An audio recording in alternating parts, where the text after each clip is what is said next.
Welcome to our channel. Today we how to connect cost tracking in QuickBooks for fixed asset deductions step by step clearly. To connect cost tracking in QuickBooks for fixed asset deductions, start by logging into your QuickBooks account. Navigate to the gear icon in the upper right corner of the dashboard. Select Accounts and Settings from the drop-down menu. In the left sidebar, click on Expenses.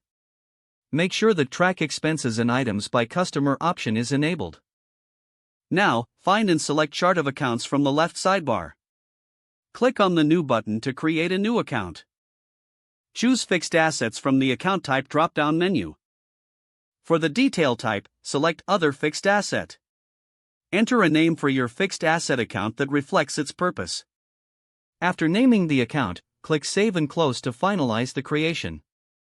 Next, return to the main dashboard and click on the plus icon to create an expense. Select Expense from the list of options. Fill in the necessary details about the vendor or purchase. In the Account field, choose the fixed asset account you just created.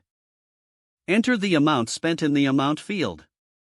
Include any additional information or attachments as necessary. Once all details are filled out, click Save and Close to record the transaction. To track deductions, go to Reports in the left sidebar. Search for and select Profit and Loss to review overall financial performance. To evaluate fixed asset deductions specifically, select Tax Reports. Choose the fixed asset reports to see detailed information. Review the reports regularly to ensure your fixed asset deductions are accurate. This process will help you maintain clear cost tracking for fixed assets in QuickBooks. Ensure you regularly update your records for optimum financial management. If the page does not load, refresh the browser or try again in a private or incognito window. Make sure you are using the correct email address, then retype it carefully to avoid small typos. If your password is not accepted, use the Reset option and create a new strong password you can remember.